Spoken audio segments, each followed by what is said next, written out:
The story begins in a world transformed by the advent of awakening. In a desolate, frozen landscape, powerful individuals gathered. Their focus was the Death Den, a top-tier S-rank dungeon, home to an ancient entity. This dungeon, the first to appear on planet Azure, remained unconquered for decades, its entrance littered with the skeletons of countless masters who never returned. However, today was different. A warrior named Su Ming had challenged the Death Den alone. After a fierce battle, he emerged victorious, having slain the dungeon's god-tier monster. But at the exit, exhausted, he was not met with praise. Instead, he was ambushed by men who were once his allies. They surrounded him, their intentions hostile. One mockingly told Su Ming to stop resisting and hand over the divine artifact he had just acquired. Another declared his fate sealed, sarcastically calling him a hero of humanity and promising a quick death if he surrendered. Su Ming, his body crackling with energy, understood their plan. He realized they had waited for him to clear the dungeon to steal the powerful artifact. He questioned if this had been their plan from the beginning. From the traders, a blonde-haired man named Zhang Tang stepped forward, drawing his sword, which pulsed with blue lightning. He officially confronted his former friend, demanding the divine artifact and appealing to their past friendship by offering to spare Su Ming's life in exchange for it. Smirking, Zhang Tang boasted he would simply destroy what little power Su Ming had left. Holding his own blazing red sword, Su Ming lamented his blindness. He had treated these men like brothers since they were young, fighting alongside them for years, never suspecting their poisonous nature. Filled with the bitterness of betrayal, he decided not to go down quietly. He raised his weapon, unleashing a massive eruption of red and purple energy from the divine artifact, causing a great explosion. Standing defiantly, Su Ming challenged his former comrades, telling them that if they wanted the Ring of Tao Defiance, they would have to try and take it, but he doubted any of them were strong enough. The immense energy stunned his former allies. One of Zhang Tang's men grew impatient, urging the group to kill Su Ming quickly. Zhang Mang advised restraint, warning against recklessness while Su Ming was wielding the artifact. As the standoff continued, a new figure descended from the sky, calling Su Ming's name. He looked up in surprise as a pink-haired woman named Xiao Man flew towards him. She embraced him tightly, explaining she had heard someone was plotting against him and had come because she was worried. Su Ming reassured her, telling her everything was all right and that their enemies were no match for him. Yet he wondered how his enemies had managed to track him so precisely. As he pondered this, Zhang Tang smirked knowingly. In that moment, Su Ming felt a sharp pain in his back. Xiao Man had stabbed him, whispering that she was the one who revealed his whereabouts. Shocked, Su Ming stared at her as a red magic circle glowed on her hand where she held the dagger. He couldn't comprehend why she, of all people, would do this. Across the battlefield, Zhang Tang shouted in triumph, declaring the final catalyst was in place. He then commanded the activation of an imprisonment formation. Instantly, a massive red sigil materialized in the sky above Su Ming, trapping him. From the wound, glowing red chains erupted, wrapping around his body and suppressing his energy. He recognized the curse mark as belonging to Ren Xiaoman and realized she must have been plotting his betrayal for a long time. Zhang Tang walked over and stood beside Xiaoman, draping his arm around her. He mockingly explained the imprisonment formation was specially prepared for him and would prevent him from channeling his power. Xiaoman added cruelly that she was only ever with Zhang Tang. She coldly informed Su Ming his only purpose was to be a tool. Because of his rare 9-star talent, they needed him to acquire the divine artifact for them. Broken and betrayed, Su Ming collapsed to his knees, screaming in rage and anguish. With Su Ming bound and powerless, Zhang Tang ordered his men to kill him and seize the artifact. They charged forward, weapons glowing, ready to strike. But just as they were about to reach him, the ground erupted.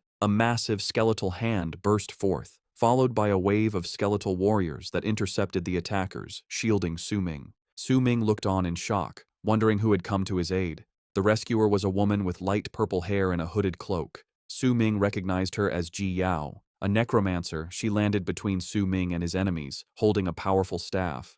She urged him not to give up, determined to prevent the villains from getting the artifact. Zhang Tong scoffed at her arrival, dismissing her as another person come to die. He boasted that with dozens of masters on his side, not even the great emperor could save Su Ming now. His men clashed with Ji Yao's undead summons. Zhang Tong, enraged, charged directly at Ji Yao, declaring anyone who stood in his way would die. As Ji Yao fought, one of Zhang Tong's men warned her to watch her flank, but it was a feint. The warning was a distraction, and she turned in shock just as Zhang Tong closed in. He swung his lightning-wreathed weapon at her, telling his classmate not to hold his actions against him. Su Ming, still trapped, could only watch in horror and scream her name as the attack connected. With Ji Yao incapacitated, Zhang Tong saw his chance. He told Su Ming his concern for someone else was misplaced and that it was now his turn to die. He then plunged his glowing blue blade deep into Su Ming's chest. Leaning in, Zhang Tong offered a final, cruel choice: hand over the artifact, and he might spare his pathetic life. But Su Ming had one last act of defiance. Gripping the magical chains, blood pouring from his mouth, he looked at his betrayers with pure hatred. He called them absolute monsters as a terrifying red and black energy began to build within him. In a final, desperate gambit, Su Ming unleashed a self-destructive ability, God-tier technique, Annihilation Burst. A cataclysmic explosion erupted from his body, forcing Zhang Tang and Ren Xiaoman to retreat in alarm. In the aftermath, the battlefield was quiet.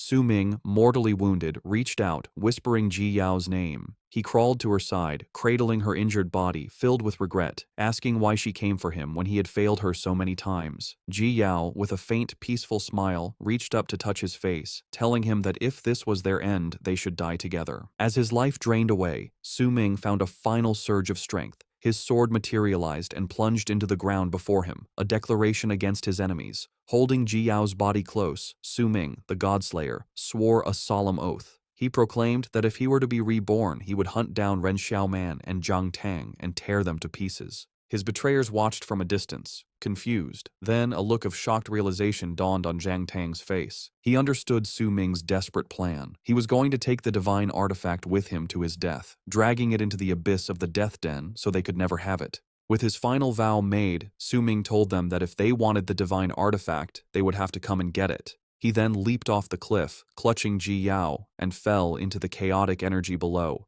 In his hand, the ring of Tao Defiance shone with a brilliant, blinding golden light. The world dissolved into whiteness. Su Ming's hand went limp as if life had finally left him, but then his consciousness returned. He found himself not in an abyss, but looking up at a clear blue sky and a familiar school building, bewildered. His confusion deepened as he heard a voice over a microphone. An announcer was declaring the results of the 127th Awakening Ceremony at Xuanjing First Academy. A student named Wang Qiang had successfully awakened, but his new class was Enchanter, a non-combat lifestyle class. Su Ming, now a young student, stood amongst a crowd of teenagers. He overheard others commenting that the school's luck seemed bad this year. The words "awakening ceremony" struck him. A familiar feeling washed over him as he realized with utter shock that he had traveled back in time. He was 18 years old again on the day of his own awakening ceremony. As Su Ming stood amidst the students, his memories of this day returned with perfect clarity. He recognized Wang Qiang, whom he remembered being called Fatty. He recalled that Wang Qiang had also become an enchanter in his previous life, confirming this was not a dream. To further test his memory, he thought about the students next in line. He remembered that Li Songyang would become a 2-star warrior, Chen Yu's awakening would fail, and Song Li would become a battle mage. The events unfolded exactly as he remembered. Li Songyang celebrated his successful awakening as a warrior. He was followed by Chen Yu, who cried in disappointment after his awakening failed, and then by Song Li, who became a battle mage. With every event matching his memory, any doubt Su Ming had was erased. A confident smirk appeared on his face as he fully accepted he had truly been reborn. His expression quickly changed to intense fury as the painful memory of his betrayal by Zhang Tang and Ren Xiaoman flashed in his mind. He felt this second chance must be a gift from heaven, giving him the power to rewrite his past and avenge his regrets. His thoughts were interrupted by a gasp from the crowd. On the stage, a younger version of Zhang Tang was awakening, surrounded by an incredible purple aura. The announcer excitedly declared that Zhang Tang had awakened a rare hidden combat class, Demon Puppet Warrior, with a powerful 8-star innate attribute. The students buzzed with excitement, commenting that such a powerful awakening was expected from the young master of the prestigious Zhang family. Hearing this, Su Ming could only stare at his future enemy with cold, burning hatred. As the announcer celebrated the school's new genius, Su Ming felt a tap on his shoulder. He turned and was shocked to see a young, healthy Ji Yao in a school uniform. She told him she had been searching for him. Seeing his stunned expression, she asked if something was wrong. Overwhelmed, he quickly composed himself and said he just wanted to congratulate her in advance. This confused Ji Yao, who asked what he was congratulating her for. The image of her dying in his arms flashed before his eyes. A genuine, gentle smile formed on his face. He told her it was nothing and that she would understand soon enough. Filled with sincere relief, he added that it was so good to see her again. Just as he finished speaking, the announcer called for the next student, Ji Yao. Startled, she made her way to the stage. She placed her hand on the celestial stele, a large, ancient artifact crackling with blue energy. As her fingers touched it, a massive surge of power erupted from the stone, engulfing her. The announcer's voice, filled with shock, declared that Ji Yao had awakened a hidden combat class, Necromancer, with a powerful 7-star attribute. The other students were stunned, buzzing with disbelief.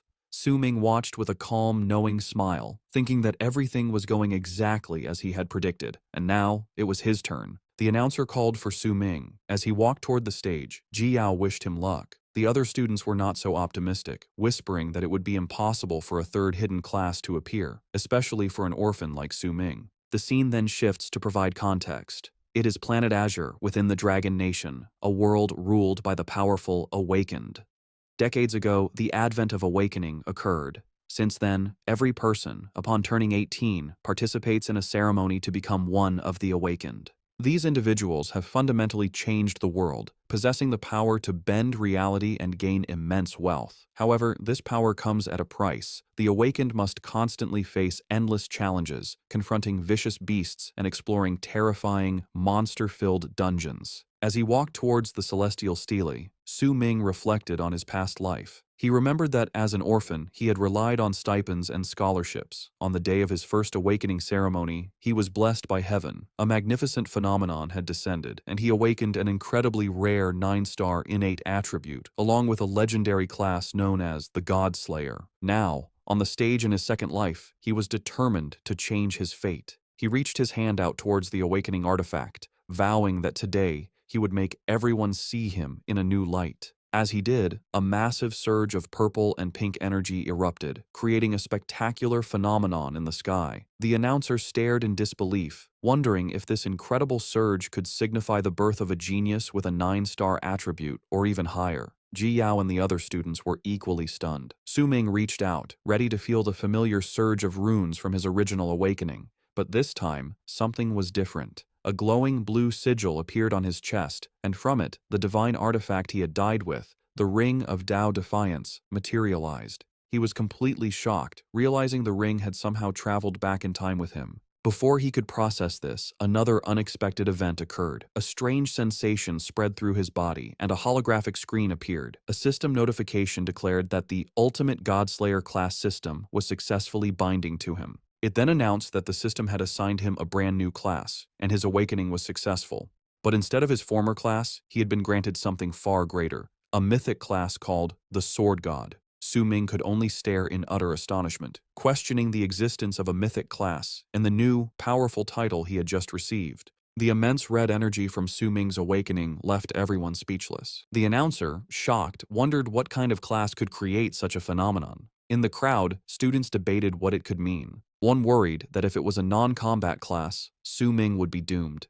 Zhang Tang dismissed this, stating that with such a powerful vision, it couldn't be a lifestyle class. Yet, as he watched, sweat ran down his face from the overwhelming pressure of Su Ming's energy, so intense he couldn't move. Su Ming stood calmly in the energy storm, processing the information from the golden panel before him. He confirmed his awakened class was the Sword God, different from the Godslayer of his past life. He touched the system interface, which completed an identification scan, confirming his identity as Su Ming. It then displayed his new status. His class was the Sword God, and he possessed a golden talent called Universal Ascension, giving him the ability to elevate or evolve anything. Su Ming was stunned.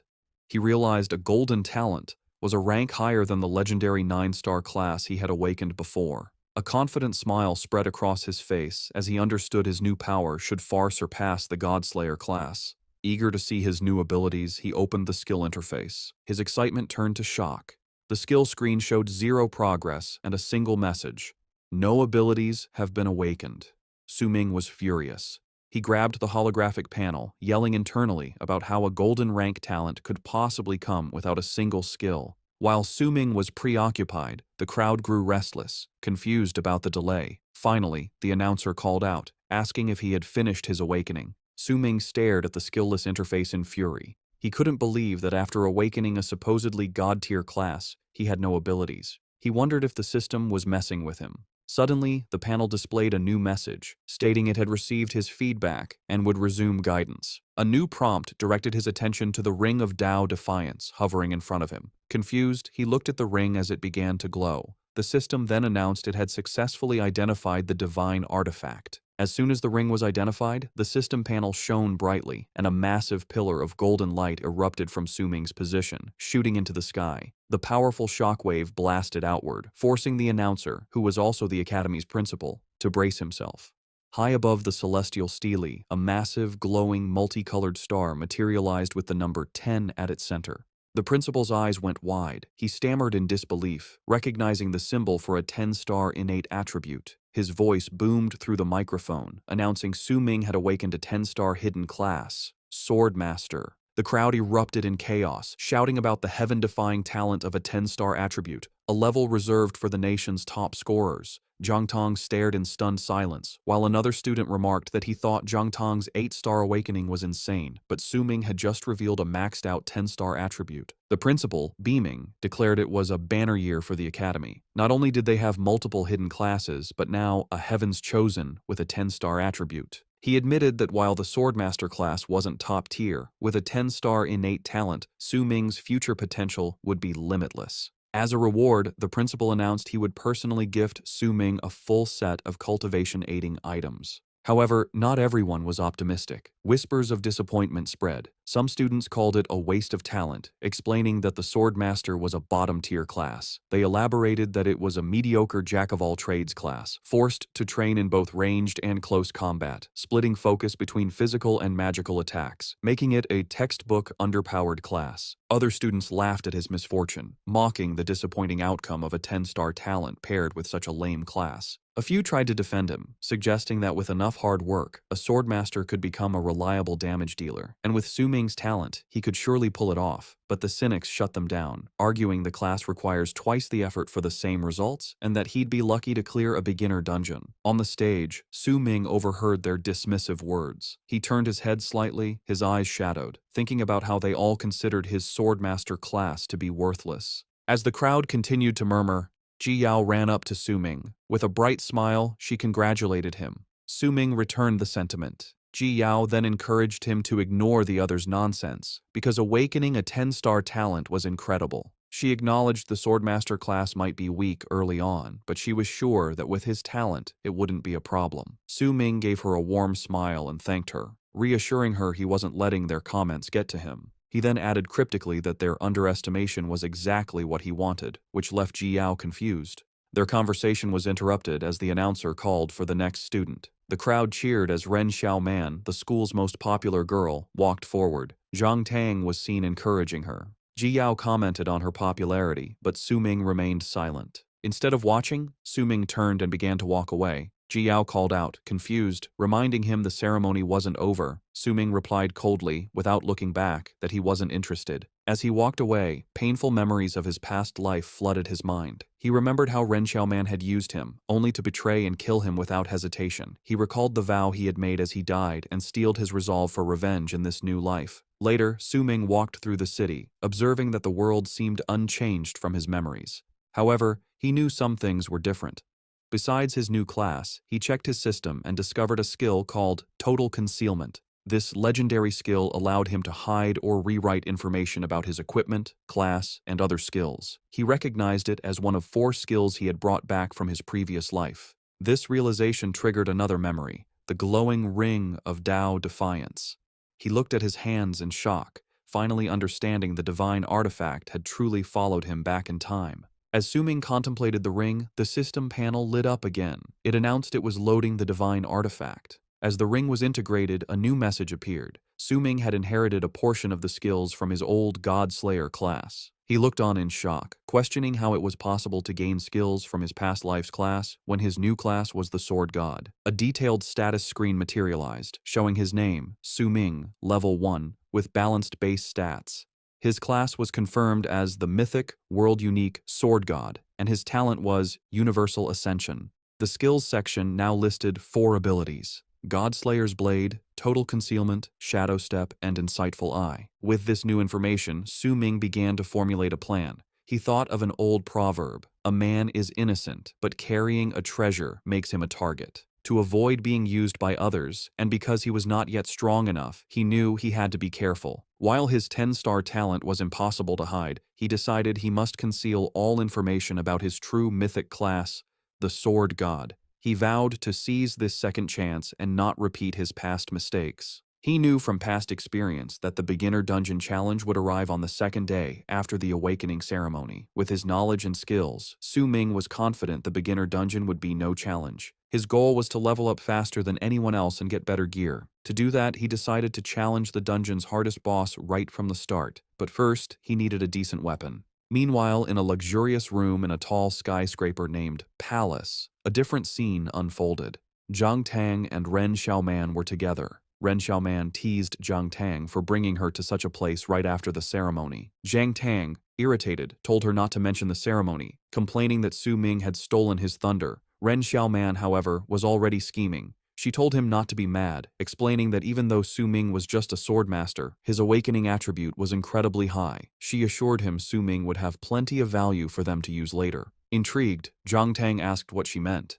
Ren Xiaoman smiled slyly and showed him something on her phone. As Jiang Tang looked at it, his expression shifted from annoyance to surprise. Ren Xiaoman explained her plan with a cold, calculating look. She was confident that if she dangled a little bait for Su Ming, he would take it. Then, just like before, they could use him for their own purposes. Following his plan, Su Ming arrived at a massive skyscraper that housed a weapons market. He took an elevator up to the 12th floor, where he was greeted by an employee at the Weapons Emporium. As he walked through, he observed the place was filled with newly awakened students prepping for the novice dungeon trial. He overheard some lamenting their lack of money, realizing they would have to slave away in dungeons for a decent weapon. Su Ming's attention was drawn to a crowd gathered around a specific display. They were admiring a glowing blue sword called the Tyrant's Frost Blade, a diamond-rank weapon said to be forged by a high-level greatsword class player. The crowd marveled at its power, which could supposedly freeze a monster's blood, but were also daunted by its price of 1 million Advent coins. As they expressed their awe, Su Ming smirked to himself. He remembered from his past life that this weapon was a fake, and the merchants selling them would eventually be arrested.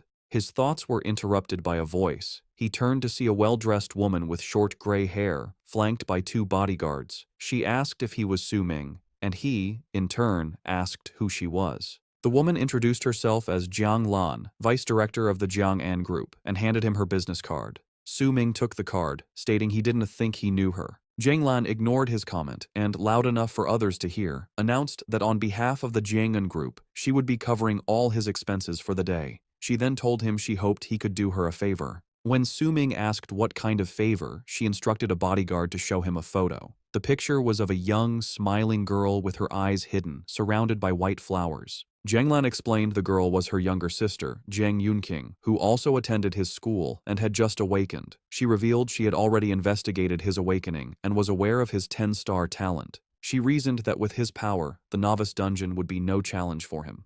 She reminded him only the newly awakened could enter, and then made her request. She wanted him to team up with her sister and protect her so she could safely complete the trial. After a moment, Su Ming flatly refused, saying he wasn't interested. As he walked away, Jiang Lan was left in shock. She shouted after him, offering him his pick of any weapon in the store if he would agree, but her offer was met with silence. Furious, she thought to herself how a broke student who just got lucky could have the right to refuse her. Just as Jiang Lan was fuming, Su Ming stopped. With a calm expression, he turned back and said, "Is that so?" He then pointed at the most expensive weapon in the store and declared he would take the Tyrant's Frost Blade, the fake sword worth 1 million Advent coins. Jiang Lan was enraged, believing he was deliberately trying to extort her.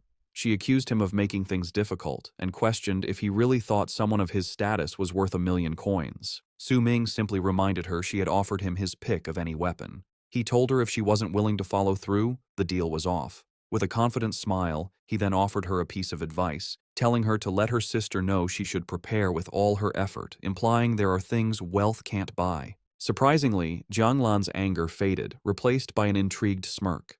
She found Su Ming interesting and admitted to herself she had overstepped. She turned and left with her bodyguards. The onlookers were stunned, whispering about how that student had just played the powerful people from the Jung-un group. As they left, Su Ming's phone buzzed with an incoming message. He looked and saw it was from Ren Xiaoman. The message was exactly as he remembered. She asked if he had always liked her, claimed to have had a change of heart, and asked him to meet her on the roof of the academic building that night. Su Ming noted with cold amusement that even though he hadn't awakened as the Godslayer, Ren Xiaoman's manipulative tactics hadn't changed. Remembering his vow for vengeance, he replied with a simple message, agreeing to meet her. With that dealt with, Su Ming turned his attention back to finding a weapon. He approached a shop assistant and asked about a display of jagged, rock-like objects called sword stones. The assistant explained these were weapon stones that had a chance of yielding a silver rank weapon, but she cautiously warned him it was all based on probability, and most stones only contained the lowest grade weapons. To her surprise, Su Ming told her that was exactly what he wanted. He explained that rather than spending a fortune on a silver weapon that would soon become obsolete, it was a much better bet to gamble on getting one from a cheap stone. However, as he looked at the stones, he thought that for him, it wasn't really a gamble at all. The truth was, he could actually see the data inside the stones. This was thanks to another skill he had brought back from his past life, the Eye of Insight. A system panel explained this legendary skill gave his eyes the power to see the true nature of things. Using this ability, he confidently picked up one of the stones. He knew a regular silver weapon would cost hundreds or thousands of Advent coins, but by using his skill to find one in a cheap stone, it was an incredible value for a broke student like himself. As Su Ming sat with the weapon stone, his actions drew the attention of some other students. One of them, a blonde-haired boy, recognized him as the kid who had just turned down the powerful Jung-un group. The boy and his two friends approached Su Ming, sneering. The blonde boy mocked him for holding a garbage weapon stone, laughing at the idea that Su Ming would turn down a freebie from a major corporation just to gamble on a piece of junk. They called Su Ming an idiot. Su Ming, however, was unfazed. He recognized the blonde bully as Yang Ding, a rich brat he remembered from his past life who got his kicks from bullying underclassmen. Finding the situation a pain, Su Ming decided to have some fun with them. He calmly turned to Yang Ding and proposed a bet, 5,000 Advent coins, that he could get a silver rank weapon out of the stone he was holding. After a moment of stunned silence, Yang Ding and his friends erupted in laughter, thinking Su Ming was an idiot. Yang Ding mocked him, saying there was a 99.99% chance the stone was trash and that he'd never met someone so eager to throw their money away. Su Ming simply replied that they would soon see who was really wasting their money. Yang Ding eagerly accepted the bet, and a crowd of onlookers gathered. Su Ming declared he would open the stone right then and there, warning the bully not to back out. Yang Ding just laughed, telling him to worry about the 5,000 coins he was about to owe. With everyone watching, Su Ming activated his Eye of Insight. His vision shifted, allowing him to see the glowing red sword hidden within the stone. With a confident shout, he smashed the stone open. A brilliant red light erupted from the shattered rock, and a powerful sword flew out. Yang Ding, his friends, and the entire crowd could only stare in utter disbelief as Su Ming calmly caught the weapon by its hilt. A system notification appeared, identifying his new weapon, a black iron crimson-edged sword, a low-grade silver weapon with a special affix called Crimson Drinker, which allowed it to absorb the blood of monsters to heal its wielder. Standing amidst the stunned silence, Su Ming held his new sword, admiring it as a fine weapon. He then thought with a cold, determined look that this new sword would be perfect for his date with Ren Xiaoman that night. Yang Ding and his friends stood in stunned silence, unable to believe Su Ming had pulled a silver rank weapon from the stone. Su Ming, holding the sword, casually remarked that it wasn't bad, particularly its lifesteal ability, noting it would eliminate his need for a healer in the upcoming dungeon trial. A system panel confirmed the weapon was a silver rank black steel sword with plus 10% lifesteal. As Yang Ding stared in panic, Su Ming pointed the blade at him, reminding the bully that a bet was a bet and the 5,000 Advent coins were now his. Defeated, Yang Ding transferred the money. Storming off, he shouted that he wouldn't forget this humiliation. Su Ming simply advised him not to make such careless bets in the future. The shop assistant looked on in amazement, realizing it had been years since anyone had pulled a real weapon from one of their stones. With his winnings, Su Ming walked back to the counter for a scabbard, asking if 5,000 coins would be enough. The flustered assistant confirmed it was. He purchased a golden, ornate, silver-rank scabbard that reduced weapon durability loss by 50%. Su Ming was satisfied, knowing it would significantly reduce the sword's wear and tear. As he held his sheathed sword, a system notification popped up. asking if he wanted to activate a hidden function called weapon manifestation. He decided against it, thinking it was not yet time. With a smirk, he thought about how he still needed to take this new weapon and raise its rank. Later, walking through a park, Su-ming reflected on his situation. He acknowledged that after awakening as the sword god, he lacked a single usable class skill. However, his class came with an incredibly powerful primal talent, Universal Ascension. This unique talent let him upgrade the quality of any item one time, making his mythic class truly worthy of its rank. Holding his sword, he tested this power. A system notification announced Universal Ascension was activated. The ascension was successful, and the Crimson Drinker effect was obtained. The sword began to glow with a powerful red aura. A final notification displayed the weapon's new status: a Crimson Black Steel sword of high silver rank.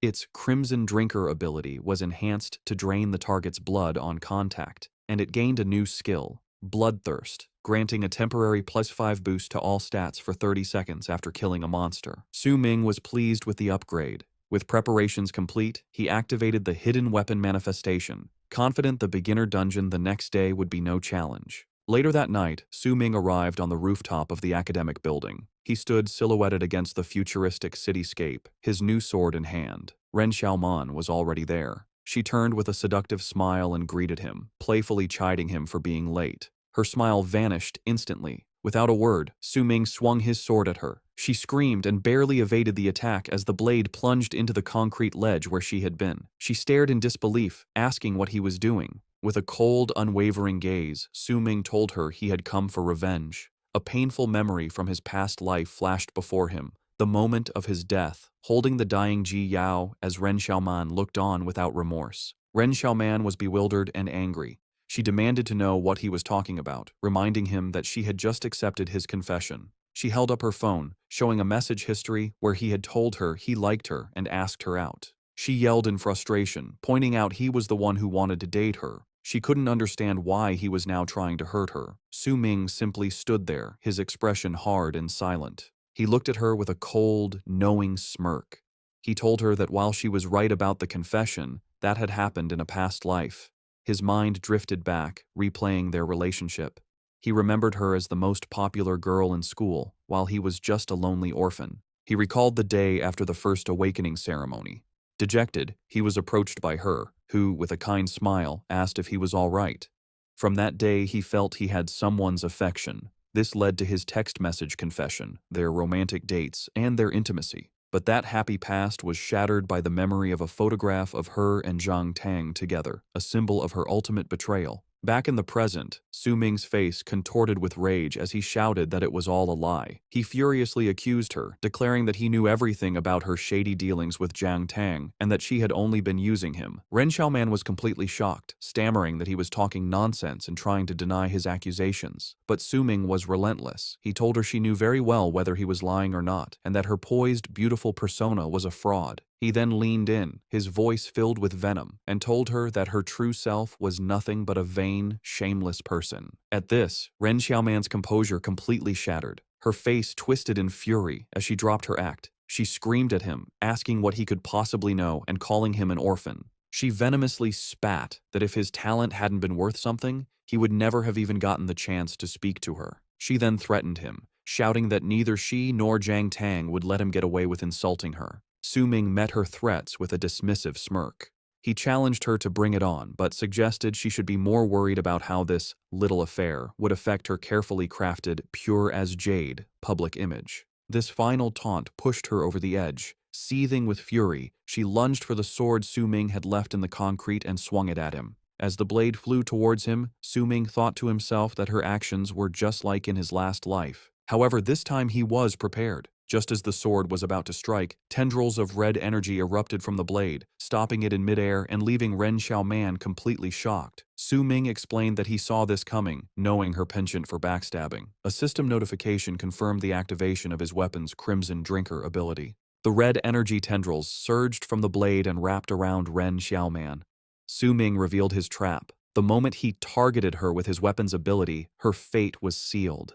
The tendril shot forward, striking her directly in the face. She let out a piercing scream of agony, crying out that her face was ruined. As she crumpled to the ground, Su Ming stood over her and coldly told her that she had brought this upon herself. He was about to declare this was the beginning of his revenge, but she interrupted, screaming that she was going to have Jiang Tang kill him. Unfazed, Su Ming simply recalled his sword, which dematerialized into his inventory. He then turned and walked away, telling her to go and tell Jiang Tang that he could come for him whenever he was ready. He declared that today's strike was his severance. As he left her crying on the rooftop, he thought that this blade had also served to cut away the affection he had once treasured so deeply. Later, he received a notification on his phone. It was a gift from the academy. The message was from Principal Wang, congratulating him on his awakening and providing him with a reward package to help him prepare for the beginner dungeon. The package contained 1 fortification pill, a combat gear package, and 10,000 advent coins. The next day began at 6 a.m. Su Ming held the fortification pill from the principal. He acknowledged the generosity but suspected it was pity for awakening a weak swordmaster class, despite his 10-star talent. He ate the pill, immediately complaining it tasted terrible. The bad taste was forgotten as he was engulfed in a golden aura. A system notification shocked him. The pill had granted him plus 10 constitution and 100 experience points, enough to instantly promote him to level 2 and grant him 10 free attribute points. As his status screen updated, a new passive talent activated, Innate Sword Body. This talent meant he had innately formed a sword in his heart, allowing him to learn any sword-type skill while ignoring their usual restrictions. Su Ming was pleased, realizing that as expected of his 10-star talent, he could learn abilities just by leveling up. Filled with new confidence, he smirked and declared he would show everyone his true power in the novice dungeon. He arrived at the Zhuanjing First Academy's novice dungeon area, a bustling plaza filled with students and portals. A group of his classmates approached him. The same students who had mocked his class now eagerly asked to team up. They praised his 10-star talent and the principal's gift, suggesting the dungeon would be simple. They offered their own classes to support the swordmaster's supposed weaknesses, hoping to ride his coattails to a higher score. Su Ming was disgusted by their hypocrisy, thinking about how they had looked down on him the day before. He bluntly turned them down, saying he already had a team. His words were overheard by Ji Yao, who rushed over in surprise, asking when he had formed a team. She explained she had come early specifically to be the first to ask him to team up. Su Ming, caught off guard, tried to explain. He told her his goals were not for the usual rewards, and he was worried she might get hurt. He then leaned in and whispered his true intention. He planned to challenge the dungeon alone. Just as Ji Yao was processing this, they were interrupted by a blue-haired student with a confident smile. He introduced himself as Yan Zhe, a 9-star demon hunter ranger, and formally invited Su Ming to his team. Su Ming recognized Yan Zhe from his past life and without hesitation flatly refused his offer. Before Yan Zhe could press the issue, Ji Yao stepped in. She put her arm around Su Ming's shoulders and announced he had already teamed up with her, so they should all stop bothering him. The other students, including Yan Zhe, apologized and left. As the crowd dispersed, Su Ming looked at Ji Yao with gratitude, thinking how reliable she was. As Su Ming stood with Ji Yao, he glanced at a clock, noting the dungeon's start time was approaching. Right on cue, a massive blue portal swirled to life, and a voice announced the 127th Novice Dungeon Challenge had officially begun. From the portal, a holographic broadcast of Principal Wang appeared. Looking like he had just woken up, he apologized for oversleeping. He explained the rules of the mandatory one-day trial. Every student was pre-registered, and inside, they would earn points based on their contributions. He strongly advised them to form teams to increase their chances of survival and complete the challenge within the day. As the principal spoke, Ji Yao turned to Su Ming, only to find he had vanished. She looked around, confused. Before anyone could react, Principal Wang officially declared the dungeon open. In that instant, a figure shot past the other students and dove straight into the portal. The crowd erupted in shock, shouting that someone had already gone in and quickly identifying the lone challenger as the 10-star student, Su Ming. Upon entering the dungeon, Su Ming was hit with nostalgia. He remembered how in his first life he had been both scared and excited. A powerful voice then echoed, welcoming the novices. It explained the dungeon was a place of danger and opportunity, and to leave, they needed to defeat the regular boss. However, it also hinted at a higher difficulty method for greater rewards. With a determined look, Su Ming declared his new goal. In this life, he would choose the most difficult challenge and slay the dungeon's ultimate hidden boss. He found himself in a lush, moonlit jungle, identified by the system as the Raging Tide Forest, a level F zone. He immediately noted the map for the novice dungeon changed every year, making this location different from his past life. He also knew the spawn point was random for every challenger, meaning route planning had to be done on the fly. This also meant the monsters he would encounter would be different, adding another layer of unpredictability. As Su Ming began to explore, he quickly encountered a formidable foe, a massive, sentient tree monster with a head of roaring fire and a menacing carved face. He knew from his past life that this monster, while immobile, would use its vines to drag its targets into its fiery maw. However, his goal was not to fight every monster. He was focused on the hidden boss. Therefore, he decided it was best to avoid such difficult enemies. He looked at a holographic map, plotting his course. He thought about how his reason for rushing in first was to give himself a head start. He needed to scout the new layout and find the items required to summon the hidden boss. While the map changed every year, he knew the fundamental strategy to trigger the boss fight would remain the same. He had to act quickly before more students arrived and made it harder to collect the necessary items. With his plan set, he leaped into action, bounding through the dense forest. Sometime later, at 7:30 a.m., another group of students entered the dungeon. A girl with light blue hair and her two male teammates looked around the quiet clearing. They noted there were no other challengers nearby and concluded the area should be safe. Their security was shattered when the girl heard a noise in the trees, alerting her team. They looked up just in time to see another student crash through the foliage. The boy, wielding a hammer, landed near them, screaming for help. The newly arrived team could only stare in shock as the source of the chase was revealed. Two giant, monstrous rats with glowing red eyes. Recognizing the bloodthirsty rats, the students' courage failed, and in a panic, they decided to split up and run for their lives. Back in the plaza, the trial's danger became apparent. At 7:31 a.m., a real-time report flashed above the portal, announcing 3 challengers had been devoured by the bloodthirsty rats. The most powerful fallen student was 6-star Li Dabiao. Ji Yao, still trying to form a team, was shocked. Alarmed that a 6-star student had fallen so quickly, she urgently called for everyone to speed up their team formation, shouting that the people inside desperately needed more help. Meanwhile, inside the raging tide forest, the situation was grim. The blue-haired girl who had been chased was running for her life, now alone and injured. In the panic, she had been separated from her teammates and had lost all direction. As she tried to get her bearings, she sensed a new presence.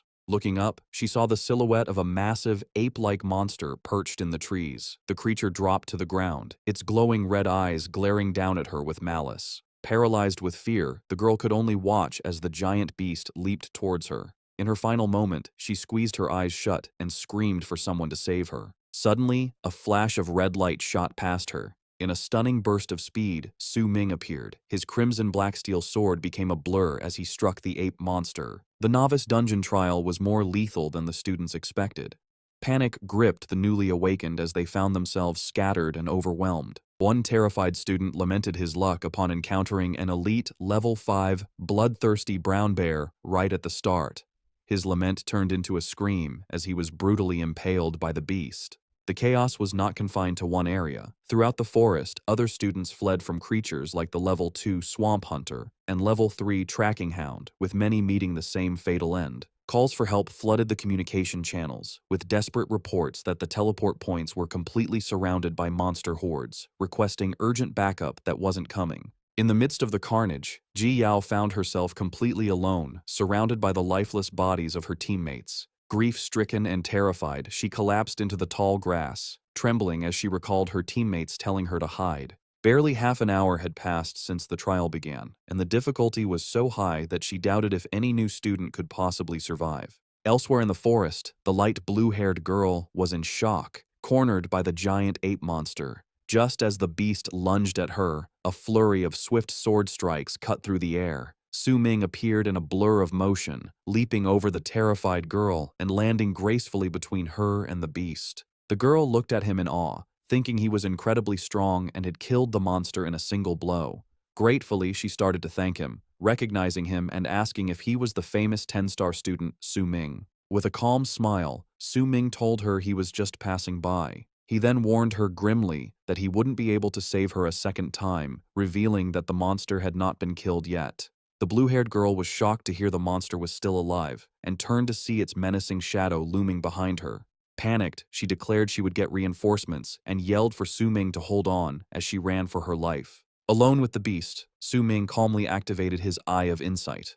A system panel revealed the monster's identity as a mutated ape king, a level 3 ferocious beast with high strength and constitution but very low agility. Realizing it was a mutated monster, Su Ming understood why it had survived a direct hit from his silver-grade weapon. The mutated ape king recovered and leaped into the air, bringing its massive fists down in a powerful slam, but Su Ming easily dodged the attack. He noted with a smirk that the monster's speed wasn't half bad and decided to have a contest with it. Recalling the skills he inherited from his past life, he decided to use the third one, Hidden God Step. A system notification explained this skill was an acceleration technique that boosted his speed by 50% and made him completely immune to all attacks and untargetable while active, though it consumed a large amount of stamina. A surge of brilliant teal energy enveloped Su Ming. He vanished in an instant, reappearing directly behind the confused Ape King, taunting that he was behind it. The monster roared and spun around to attack, but Su Ming disappeared again in a flash of light. Looking down at the now off-balance and vulnerable beast, Su Ming declared the contest over, finding it boring and one-sided. The mutated Ape King could only watch in shock, Su Ming's silhouetted form reflected in its terrified eye as he prepared to strike. Declaring he was done playing, Su Ming unleashed a final, devastating attack that sliced the monster in half. A system notification immediately confirmed his victory. As the monster's body dissolved into data, a loot screen appeared. He had obtained a low-grade bronze single-slash skill scroll. He stood over the remains of his foe, thinking that while the skill was of a low rank, it was a decent find for the novice dungeon. Suddenly, he was engulfed in a brilliant golden light as a large First Blood title appeared before him. A dungeon-wide announcement was broadcast, declaring that a level 2 sword master had completed the first kill of the Tidal Wave Forest, earning the First Blood title. All across the dungeon, the struggling students were shocked to receive the notification. As a reward, every player was gifted a small healing potion. One injured girl clutched the potion that appeared in her hand, sighing in relief. The students began to speculate about the mysterious swordmaster, with some immediately guessing it was the 10-star student, Su Ming. Others argued it could be a different swordmaster, but they all agreed the achievement gave them hope that the dungeon was clearable. Back in his clearing, Su Ming panicked. He had completely forgotten about the public title system, realizing it could expose his true strength. He resolved to be more careful, planning to use his total concealment skill to hide his future achievements. He was also surprised that after half an hour, he was the first person to kill a single monster. As he ran deeper into the forest, he suddenly stopped. A pack of level 3 dire wolves emerged from the bushes, their green eyes glowing menacingly. Su Ming smirked, recognizing the wolves as one of the best monsters for leveling up. He decided it was the perfect opportunity to try out his newly acquired sword skill. He had already used his unique talent, Universal Ascension, to upgrade the bronze skill scroll from the ape. The system had triggered the skill's sublimation, transforming it into a new, more powerful ability. He had obtained a low-grade silver skill, Sword Drawing Slash, a technique that allowed him to sheath his sword, gather his focus, and unleash a devastating strike in a single motion. As the dire wolves howled, Su Ming unleashed his new power. A massive crescent-shaped wave of blue energy descended upon the charging pack.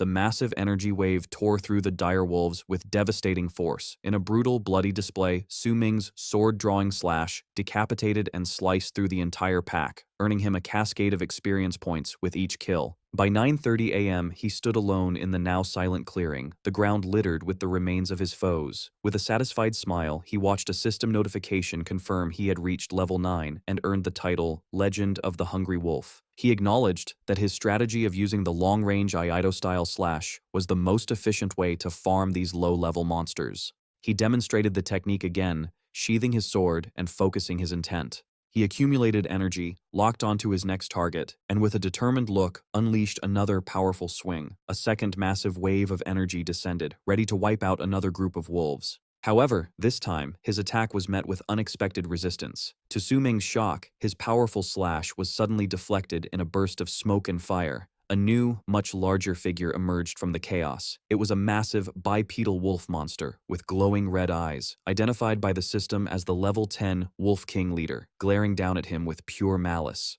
While Su Ming was leveling up astonishingly fast, the other students were just beginning to organize. At 8:30 a.m., an hour after the dungeon opened, teams started to form and enter the portal, determined to fight back. Cries of counterattack rang out as the newly formed parties, bolstered by the main force of students, began to push back against the monster hordes. One such team found themselves in a desperate battle. A blue-haired student leaped forward, slicing through a massive, mutated mouse-like monster to save his fallen teammate. He and his companion looked on in shock and relief as they were showered with experience points from the kill. A system notification confirmed they had defeated a mutated field mouse. The team celebrated their victory, filled with renewed hope. They felt that with the main force arriving and the help of healing potions, they could definitely win. One student even cried with joy as he finally leveled up. Their celebration was cut short by a new, surprising dungeon-wide announcement.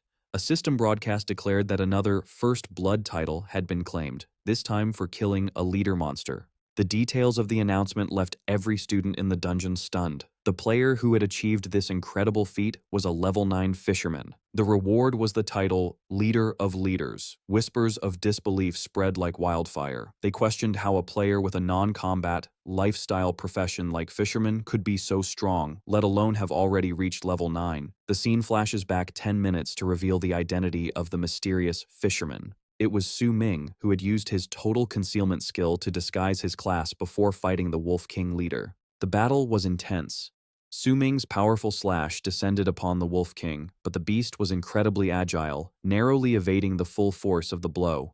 Despite the dodge, the attack still landed, leaving a bloody gash and depleting the monster's health bar. Undeterred, Su Ming leaped into the air with incredible speed. He taunted the beast, declaring his opponent was not just any student, but a reincarnator as he brought his sword down in a final, decisive swing. A system notification confirmed his victory. He had slain the silver-backed Wolf King, earning 500 experience points, which was enough to level him up to 10. He also increased his skills proficiency and obtained valuable loot, an iron-slicing clawbone and a Wolf King heart. This victory triggered the dungeon-wide Leader of Leaders announcement. Meanwhile, elsewhere in the forest, Yang Ding and his two friends were also in a brutal fight against a pack of wolves. Exhausted and bloodied, they finally defeated the last of the monsters. One of Yang Ding's teammates sighed in relief, grateful the attack boost scroll, the dungeon-wide reward for the Leader of Leaders title, had arrived just in time to save them. He then commented on the mysterious level 9 fisherman who had earned the title.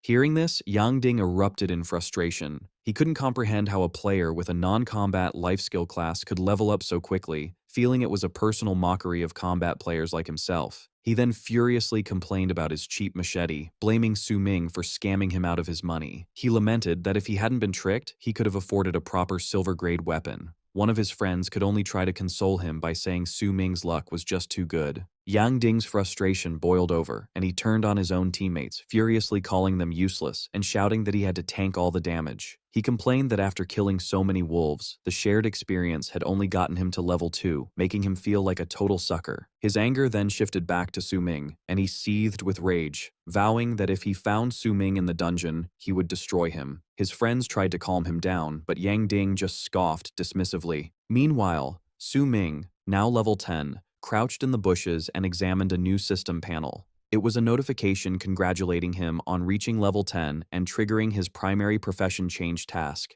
The task's content would be randomly selected based on his current situation. Su Ming knew this was his great opportunity. He recalled his past life, where he had only reached level 10 after leaving the novice dungeon. Because of this, his randomly generated class change quest was matched to a much higher level dungeon he was unable to complete. He had been forced to grind to level 15 before he could attempt it, significantly reducing the value of the rewards. With a look of fierce determination, he thought about how this life was completely different. By reaching level 10, while still inside the novice dungeon, his quest would be tailored to his current location. Just as he predicted, a new notification gave him his task: kill the guardian of the Red Rock Cave, an elite monster in the Raging Tide Forest. He smiled, realizing this made things much easier. With a confident smirk, Su Ming declared his first-class change task was practically already completed. He decided to add all his new attribute points into his agility stat. As soon as he did, another system panel appeared with a surprising reward. It congratulated him on breaking the 100-point threshold in his agility attribute and granted him a new, low-grade platinum passive skill from his sword god profession, Sword Martial Master. This powerful ability allowed him to equip any sword-type weapon, completely ignoring all level and stat requirements. The scene shifts to a meeting room at the Xuanjing First Academy. An assistant showed Principal Wang a holographic leaderboard of top-performing students from the surrounding cities. The principal was shocked to find that Su Ming, the 10-star student he had high hopes for, was not on the list. His assistant suggested that Su Ming's sword controller class was likely weak in the early stages, but she admitted it was strange that he wasn't even in the top 500. Their discussion was interrupted as the door burst open and a woman stormed in. She introduced herself as En Ranling, the vice mayor of Xuanjing City. She was furious, stating that the principal had told her about a promising 10-star student, but the data showed he wasn't on the leaderboard. Principal Wang tried to explain, but the vice mayor accused him of lying about Su Ming's strength to get more qualification tokens for the prestigious Heavenly Tower Council. She pointed out that based on the current data, only Yan Zi and Zhang Tang from his academy showed real potential. Because of this poor showing, she was reducing the Academy's qualification tokens from 3 down to just 2. She warned him that if the Academy ranked at the bottom again this year, they wouldn't receive any tokens at all next year, and then she stormed out. Left stunned, Principal Wang held the 2 tokens with a heavy heart. He knew the Heavenly Tower Council was a vital opportunity for his students and had been counting on Su Ming to secure them an extra spot, not lose one. He could only hope that Su Ming would do his best and not let him down. Meanwhile, back in the Raging Tide Forest, Su Ming arrived at the entrance to the Red Rock Cave. He checked his map, confirming this was the correct location for his class change quest, and was relieved he hadn't encountered any more monsters on his way. He peered into the dark cavern, acknowledging that since he had never been to this place in his previous life, he had no idea what dangers awaited him inside. With a serious expression, Su Ming cautiously stepped into the Red Rock Cave. He was immediately ambushed as a creature slammed down in front of him. It was a small, blue-skinned monster with glowing red eyes, identified as a level 6 gold-digging goblin. The goblin glared at him with malice. Before it could make a sound, Su Ming leaped into action. He swung his sword with incredible speed, determined to kill the creature before it could alert the entire cave to his presence. However, his quick kill had the opposite effect. A system notification informed him that he had triggered the Goblin Cave awareness and activated a special Goblin mode. Su Ming was taken aback by this. He tensed up, realizing with a grim expression that his class change task was not going to be as simple as he had imagined. From the darkness, a massive horde of goblins emerged, their red eyes glowing menacingly as they charged towards him. The system confirmed his fears, announcing that all the goblins inside the Red Rock Cave would now launch a continuous attack on him. A separate panel explained that Goblin Mode was a state of behavior like laziness, slovenliness, or greed. Forced into a desperate battle, Su Ming began to cut his way through the swarm. He knew that while the individual goblins were not high level, their sheer numbers were a serious threat.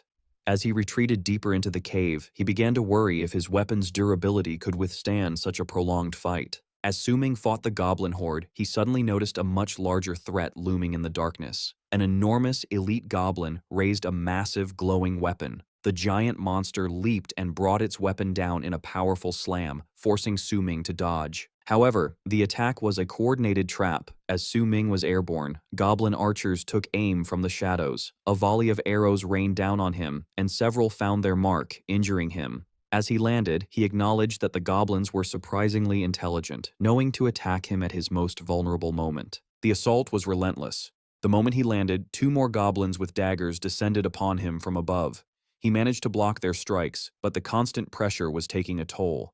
He realized his mana was draining far too quickly, and he couldn't afford to keep using his powerful Divine Shadow Step skill for much longer. Now surrounded by goblins and their formidable elite leader, Su Ming understood the situation's difficulty. For a player who lacked powerful early game skills, fighting them head-on would be incredibly hard. A confident smile appeared as he decided that if a direct approach wouldn't work, he would have to be more flexible. Putting his new plan into action, he leaped away, using the cavern walls to propel himself out of the horde's reach, declaring he would dodge first, out of respect. The goblins were left confused by his sudden retreat. Now hidden behind a large rock formation, Su Ming watched the searching monsters with a cunning smirk, ready to spring his trap. From his hiding spot, Su Ming sprang his trap, reappearing on a high ledge above the goblins. He declared he had a gift for them as he unleashed a massive energy slash from his sword.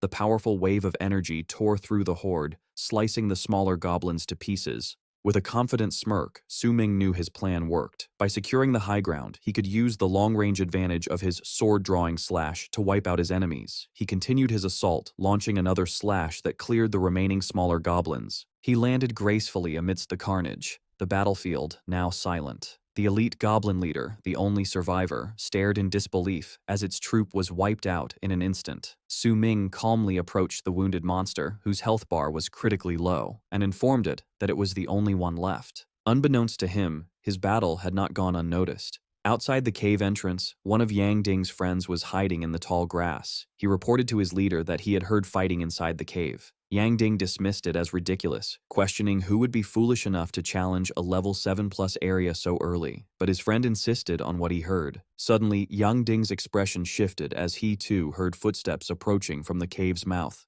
He and his friend watched as a figure emerged from the darkness, wondering who could be farming monsters in such a dangerous place. As the figure stepped out, Yang Ding's face froze in disbelief. It was Su Ming, looking battered but victorious. Su Ming, noticing the group in the bushes, mused to himself that it was true enemies always cross paths. Unaware of their history, Su Ming was simply reflecting on his first-class advancement quest, which he noted was a close call. He was now level 11. His thoughts were interrupted as he sensed movement behind him. Yang Ding, consumed by his grudge, had launched a surprise attack. With effortless grace, Su Ming dodged the clumsy swing without even turning around.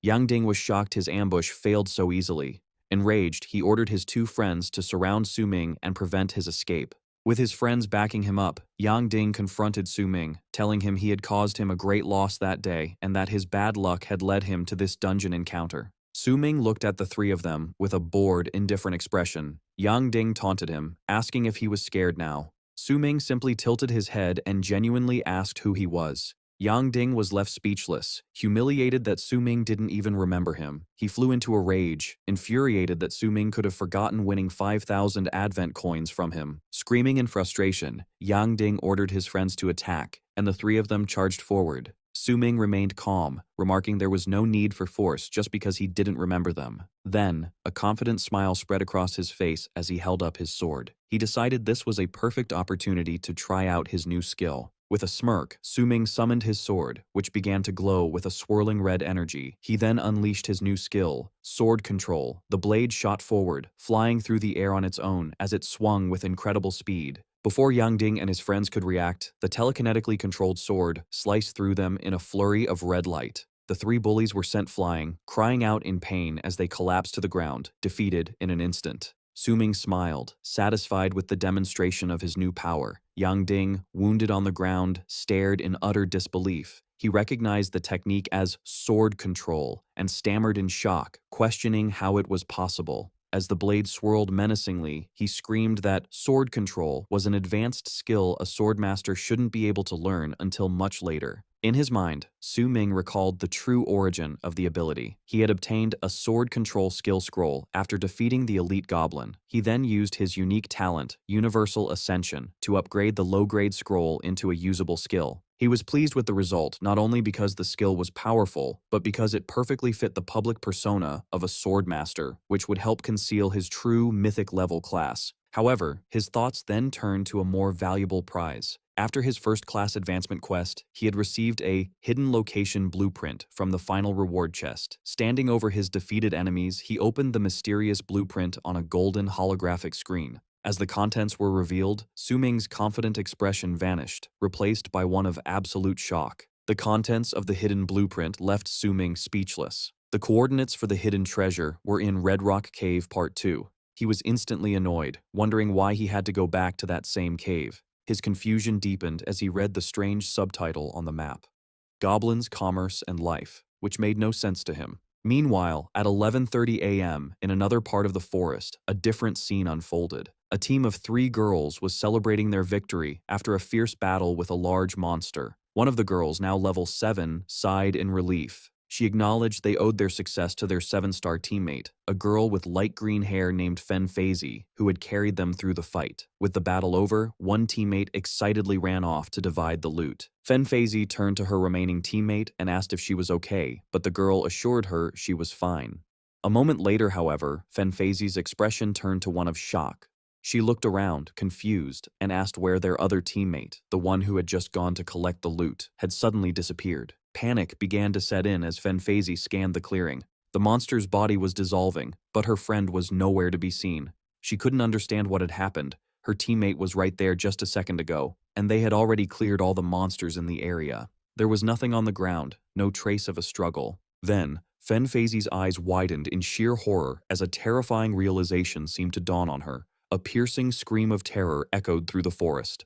The golden blueprint Su Ming acquired revealed a disturbing bestiary entry titled Goblin's Life. It detailed how goblins live in tribes in dark places led by chieftains and shamans. The system then explained that to maintain their high reproductive rate, goblins would capture female creatures by any means necessary, illustrated with horrifying images of them abducting female students. Su Ming recoiled in disgust, shocked by the perverse nature of the goblins in this timeline. Shaking it off, he followed the blueprint's coordinates. A notification soon confirmed he had arrived at the location. However, he found himself in a dense, quiet forest. He looked around, confused. The blueprint was for Red Rock Cave Part 2, but there was no cave in sight, making him wonder if the coordinates were wrong. He stood in silence, trying to solve the puzzle. A thick mist then rolled in, obscuring his vision. Sensing something was wrong, Su Ming activated his insightful eye skill. His vision sharpened, piercing the illusion. He spotted a massive, rat-like monster that was previously hidden. The creature was startled, realizing it had been discovered. Seeing this, Su Ming understood the trick, and a confident smirk appeared on his face. He realized the name Red Rock Cave Part 2 was a misdirection to make challengers search for a physical cave. The real entrance wasn't a cave at all, but a cleverly concealed illusion guarded by the monster. Having uncovered the illusion, Su Ming realized the true entrance was an underground cave and leaped down into the hidden opening. As he descended, he saw a fire below and understood the goblins had cleverly used the smoke to conceal the entrance.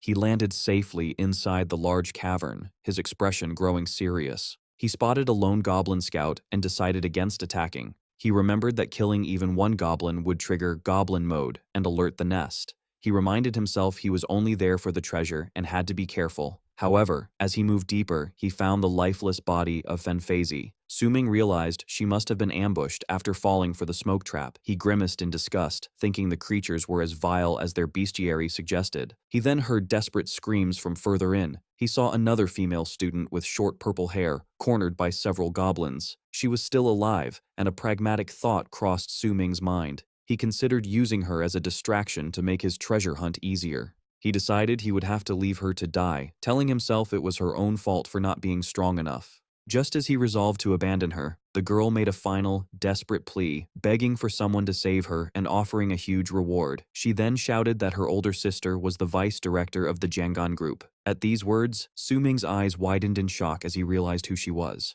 At that moment, the goblins lunged, ready to strike the terrified girl. Just as the goblins lunged, Su Ming intervened. He launched his sword, which flew through the air in red slashes before embedding itself in the ground, sending the monsters flying back. He then leaped over the stunned creatures to Zhang Yunking's side. With a confident smirk, Su Ming activated his sword control ability. He recalled his sword, which glowed with intense red energy as he prepared his sword-drawing slash. He unleashed the attack, a massive, non-lethal explosion of light that engulfed the area. His plan was based on what he had read earlier. Goblins have a crippling weakness to strong light. Knowing this, Su Ming grabbed the shocked Zhang Yunqing and pulled her to her feet, telling her to run. He knew that as long as he didn't kill any goblins, the flash would scare them off without triggering goblin mode and alerting the nest. They ran until they reached a safe distance. Su Ming looked back and confirmed his theory was correct. The disoriented goblins had not pursued them. Zhang Yunqing, exhausted but safe, blushed as she thanked him for saving her and introduced herself. Su Ming then remembered the photo his sister had shown him, confirming this was Zhang Lan's younger sister. However, Su Ming showed no interest. He coldly dismissed her thanks, saying he was just passing by, and began to walk away. Zhang Yunqing quickly called out, trying to offer a reward, and again mentioning her powerful sister. Su Ming coldly cut off Zhang Yunqing's offer, telling her she should worry about getting out of the dungeon alive before talking about rewards. As she begged him not to leave her, he bluntly stated that he had already saved her once and her lack of strength would only slow him down. Despite his harsh words, as he consulted his treasure map again, he was surprised to see she had followed him. He ignored her and pointed to a glowing spot on the map, declaring the treasure was buried right there. While Zhang Yunqing stood watch, nervously asking if the goblins were still following, Su Ming began to dig. After some effort, he announced that he had found it. He unearthed a large silver-quality chest. He knew this was the highest-grade chest in the novice dungeon, but he planned to use his Universal Ascension talent to upgrade its quality. As he activated his skill, the chest began to emit a brilliant golden light, leaving Jiang Yunqing stunned. Su Ming held up the transformed prize, explaining it was now a low-grade gold-quality loot chest. He knew these chests were like a lottery, with a high chance of yielding powerful items, skills, or equipment. With a confident smile, he opened the chest, wondering what treasures awaited him. Jiang Yunqing looked on in awe as a bright light erupted from within. Two items materialized: a piece of ornate golden shoulder armor and a golden scroll.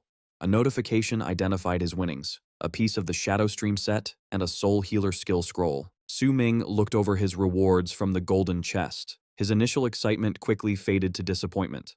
While the armor set was a good find, he complained that the platinum-grade Soul Healer skill scroll was useless, as it didn't match his profession at all. Seeing his frustration, Jiang Yunqing nervously suggested that perhaps the scroll appeared because she was nearby. As Su Ming looked at her in confusion, she blushed and revealed that her awakened profession was a 7-star soul healer. This revelation left Su Ming completely speechless. Immediately after, a system notification announced that Jiang Yunqing had joined his team and he was now the team leader. Meanwhile, in another part of the dungeon, a darker scene was unfolding. A student was brutally murdered by another player. A system panel revealed the killer's objective, a primary class change task that required him to kill 50 other players, with his current count at 33. After felling his victim, the killer, a student from Wujin Academy, smiled sadistically and called out to his next target. That target was Ji Yao. The killer declared that the weak had only one path: death, and announced it was her turn. Enraged and splattered with blood, Ji Yao refused to be a victim. She summoned a skeletal warrior to defend herself and fight back. The chaos of the dungeon was widespread. At 12:30 p.m., a massive explosion erupted from the ground, forcing a terrified Ji Yao to flee for her life. Having managed to escape, she was seen desperately climbing a steep cliff face. She found a small ledge and hid, cautiously peering out, trying to survive the brutal trial. As Ji Yao hid on the cliff ledge, the murderous student from Wujin Academy prowled the area below. Her attempt at stealth failed when her foot slipped, dislodging some loose rocks. The killer's head snapped up, his sharp eyes instantly spotting her hiding place. With incredible speed, he leaped up the cliff face, landing directly in front of the shocked Ji Yao. He immediately attacked, swinging his large blade and taunting her. Ji Yao barely managed to evade the powerful strike, but the attack still grazed her, leaving her wounded. The killer landed gracefully on the narrow ledge, expressing surprise that a female chick like her had managed to withstand his hunt for so long. He continued to mock her, saying she had wasted his time, but admitting she had some skill, conceding that perhaps her Xuanjing Academy wasn't entirely made of trash. Enraged and injured, Ji Yao demanded to know why he, a student from the neighboring Wujing Academy, had come to their dungeon just to slaughter innocent people. With a sadistic smile, the student explained it wasn't for any special reason. He showed her his system interface, revealing his level 10 class change quest required him to kill 50 other players. Ji Yao stared in horrified disbelief. The killer elaborated that he couldn't go on such a rampage in his own city's dungeon, so he had taken his private plane to their area. He cruelly told her that if she wanted someone to blame, she should blame her own academy for being the weakest among the several cities. Comparing her school to a soft persimmon ripe for squeezing, he charged at her again. Desperate, Ji Yao summoned a skeleton warrior to intercept the attack. However, her efforts were futile. The killer mocked her primary skeleton toys as he sliced the summon in half with a single, powerful blow, continuing his relentless assault on the now defenseless Ji Yao. The student from Wujin Academy declared that he wouldn't let Ji Yao escape again and unleashed a powerful swirling red attack called Bloodblade Flying Stab. Just as the deadly sword was about to strike her, a green arrow shot out of nowhere, intercepting the blow. The killer roared in frustration, demanding to know who had interfered. From the trees, a group of students emerged. The leader, Yanzei, called out to Ji Yao, telling her that they would provide cover. Ji Yao recognized her classmates who had come to her aid as Yanzei stood ready with his glowing bow. Meanwhile, at 12 p.m. in another part of the forest, Su Ming completed his objective by submitting the treasure fragments he had collected to the system. A system notification immediately confirmed his primary class change task was finished, and he had been promoted to First Class Change Sword God. The promotion came with a massive power boost, a +10 increase to all his attributes, an enhanced effect for his mythical Origin Sword Body talent, and a twofold increase to his swordsmanship power, speed, and proficiency. Now significantly stronger, Su Ming felt a new wave of confidence about his plan to challenge the dungeon's hidden boss. He turned to Jiang Yunqing and gave her the Soul Healer skill scroll, A notification confirmed she had successfully used it, and a bright light enveloped her as she learned the new ability. The details of the skill appeared on a system panel. Soul Buff, a high-grade platinum skill. When activated, it consumed soul power to increase the experience points gained by everyone in the team by a staggering 200%. Both Su Ming and Jiang Yunqing were left in a state of absolute shock. Su Ming couldn't believe her incredible luck, realizing she had randomly obtained a god-tier leveling skill. Seeing this incredible opportunity, a mischievous grin spread across Su Ming's face. He pointed at Jiang Yunqing and announced he had changed his mind. He would now agree to her earlier request to help her complete the novice dungeon. She was overjoyed by his decision. As Jiang Yunqing celebrated, she thought about how a player brave enough to face the Goblin Cave alone was a much safer protector than the hired mercenaries her sister had paid for. Su Ming sighed to himself, thinking that while he disliked rich young ladies who used money to take shortcuts, he couldn't pass up the advantage her incredible skill offered. This is the end of the video. If you guys want to see the next part, then don't forget to subscribe and like the video.